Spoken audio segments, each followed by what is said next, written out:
السلام کے دور کی بات ہے کہ حضرت موسیٰ علیہ السلام نے کسی جگہ پہ سفر کرنا تھا، راستہ طویل تھا، اللہ سے عرض کی یا اللہ پاک کوئی سواری کا انتظام کر دے، تو اللہ تعالیٰ نے ارشاد فرمایا پیارے کریم فلاں بستی میں چلے جاؤ، دروازے پہ دستک دو، ایک نوجوان باہر آئے گا، اس سے کہنا کہ میرے لیے سواری کا اہتمام کرے اور اللہ سے دعا کرے۔ حضرت موسیٰ علیہ السلام چلے گئے اور اس بستی کہ جس گھر کی طرف اللہ نے اشارہ فرمایا تھا دستک دی، ایک نوجوان باہر آیا اور کہا کہ اللہ سے دعا کرو اللہ میرے لیے کوئی سواری کا اہتمام کر دے۔ تو اس نے ہاتھ اٹھائے، یا اللہ حضرت موسیٰ علیہ السلام کے لیے سواری کا انتظام کر دے۔ یہ کام حضرت موسیٰ علیہ السلام نہیں کر سکتے تھے، اللہ کے نبی تھے، اللہ کے رسول تھے، لیکن اللہ تعالیٰ ان معاملات سے، ان کاموں سے ہمیں بتانا کیا چاہتا ہے، ہمیں کیا طرف دینا چاہتا ہے؟ بتانا یہ چاہتا ہے کہ دیکھو اللہ کے نبی بھی ہوں، اللہ کے ولی بھی ہوں، لیکن جب ماں کی خدمت کی جاتی ہے تو مرتبہ یہ مل جاتا ہے۔ اب اس نے ہاتھ اٹھائے، دعا کی کہ یا اللہ حضرت موسیٰ علیہ السلام کی سواری کا انتظام کر دے۔ جب اتنی دعا کی تو آسمان کے اوپر ایک بادل تھا جو بطور سواری آسمان سے اتر کر حضرت موسیٰ علیہ السلام کے قدموں میں آ گیا۔ حضرت موسیٰ علیہ السلام نے پوچھا بھائی بڑی بات ہے، اتنی تیری دعا مقبول ہوئی کہ اسی وقت اللہ نے پوری کر دی، آخر تم نے عمل کون سا کیا بتاؤ تو صحیح، ذرا امت تو سمجھے۔ سرکار تو جانتے ہی تھے حضرت موسیٰ علیہ السلام اللہ کے نبی تھے، اور نبی غیب دان ہوتا ہے، غیب کی خبریں جاننے والا ہوتا ہے، ان کو تو پتہ ہی تھا، لیکن بتانا یہ چاہتے ہیں کہ ساری امت جو قیامت تک آنے والی ہے وہ اس بات سے سبق حاصل کرے، درس حاصل کرے۔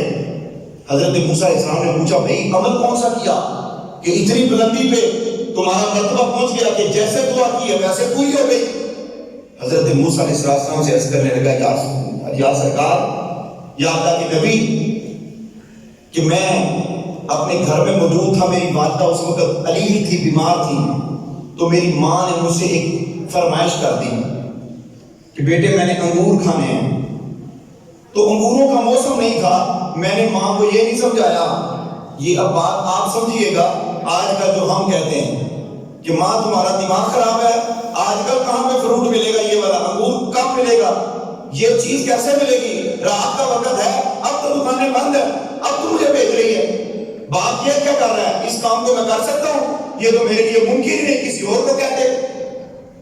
تو یہ آج ہم جملے بولتے ہیں، لیکن اس نے نہیں بولا، اس نے کیا کہا، اس نے کہا حضرت میری ماں نے کہا انگور کھانے، تو میں نے ماں کو یہ نہیں کہا کہ ماں یہ کیا، یہ کیسی فرمائش ہے، یہ تو پوری نہیں ہو سکتی۔ آج کل تو ہر فروٹ ملتا ہے ہر موسم میں سرکار کے صدقے سے، لیکن اس وقت صرف موسم کا پھل ہوتا تھا، موسم کی سبزی ہوتی تھی۔ تو حضرت کو بتایا کہ میری ماں نے جب فرمائش کی تو اس وقت انگور کا موسم نہیں تھا، لیکن میں نے ماں کو انکار نہیں کیا، تلاش کے لیے نکل پڑا اور اللہ سے دعا کی یا اللہ لاج تو تمہیں رکھنی ہے، میں تیرے لیے چل پڑا، ماں ناراض نہ ہو، تیری رضا کے لیے چل پڑا ہوں۔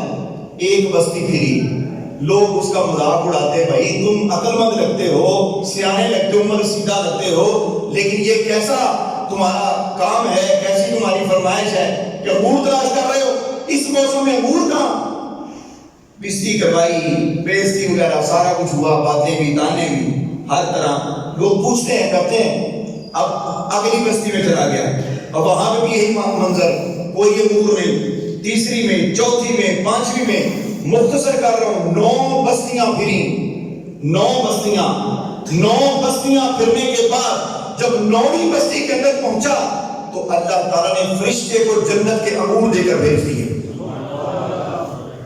اللہ تعالیٰ نے فرشتے کو جنت کا خوشہ دے کر بھیجا انگوروں کا کہ جاؤ اس بندے نے اپنی ماں کو راضی کرنا ہے، جاؤ انگوروں کا جنت سے خوشہ لے جاؤ۔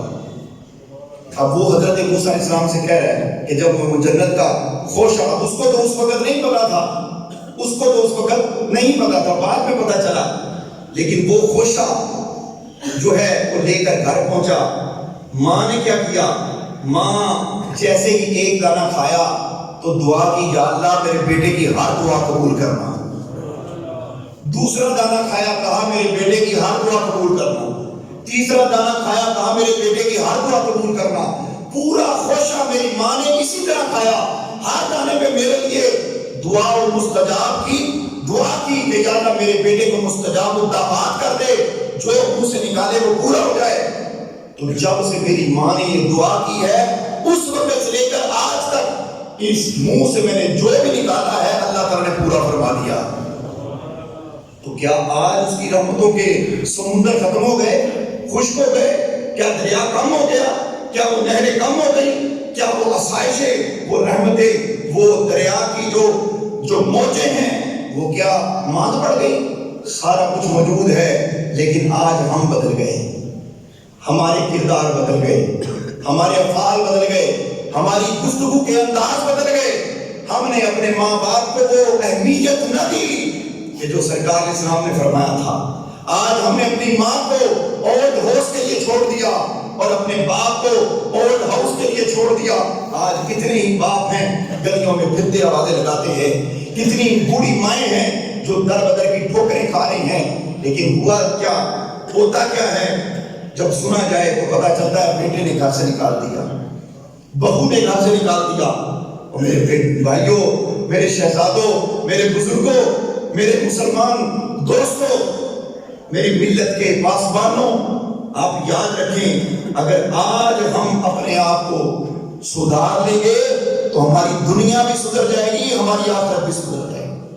لیکن اگر آج ہم نے اپنی آنکھوں کو بند رکھا, اپنی آنکھوں کو نہ کھولا اور اسی کام میں مگن رہے تو پھر دنیا تو تباہ ہونی ہے, آخرت بھی برباد ہوگی.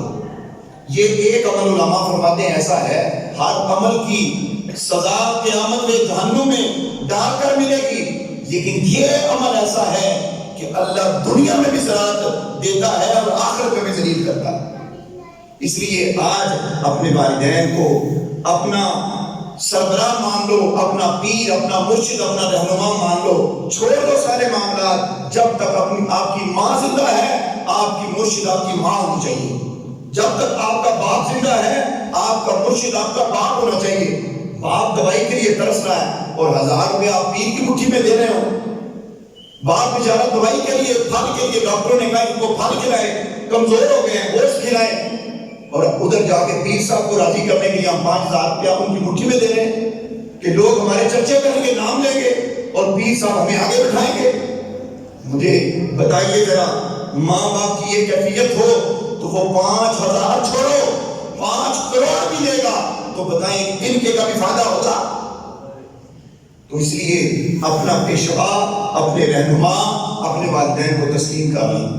سرکار علیہ السلام کے کہنے پر, اللہ کے کہنے پر بس اسی بات پہ اکتفا ہے کہ آپ مکمل طور پر اپنے والدین کے غلام بن جائیں. بس ماں نے جو کہہ دیا ماں وہی ہوگا, باپ نے جو کہہ دیا باپ وہی ہوگا, بس اس کے علاوہ کچھ بھی نہیں ہوگا. جب وہ چلے جائیں دنیا سے تو ان کے لیے اصالِ ثواب کی محفلیں سجائیں, ان کے لیے اصالِ ثواب کریں. یہ طریقہ کار رکھنا ہے. بس اس کے بعد جب والدین چلے جائیں پھر پیر و مرشد تلاش کریں, صحبت اولیاء تلاش کریں, صحبت کے اندر بیٹھیں اللہ کے نیک بندوں کی, پھر ان کی بیعت کا سلسلہ شروع کریں. اس سے پہلے اگر بیعت کرنی بھی ہے تو مقدم پیر کو نہیں, مقدم اپنی ماں اور باپ کو رکھیں. ان کی خدمت فرض ہے اور پیر کی خدمت فرض نہیں ہے, یہ یاد رکھ لیں. یہ میں مسئلہ بتا رہا ہوں آپ کو. ماں باپ کی خدمت نص قطعی سے ثابت ہے کہ ان کی خدمت فرض ہے, فرض عین ہے ان کی خدمت ضرور کرنی. اور جو پیرانے نظام ہیں ان کی بھی خدمت کرنا اچھی بات ہے, لیکن ماں باپ کو چھوڑ کر ان کی خدمت کوئی فائدہ نہیں دے گی, یہ یاد رکھیں. اللہ سے دعا ہے کہ اللہ تعالیٰ ہمیں والدین کے ساتھ حسن سلوک کرنے کی توفیق عطا فرمائے اور سرکار علیہ السلام کے صدقے سے ہمیں اس پر استقامت بھی عطا فرمائے.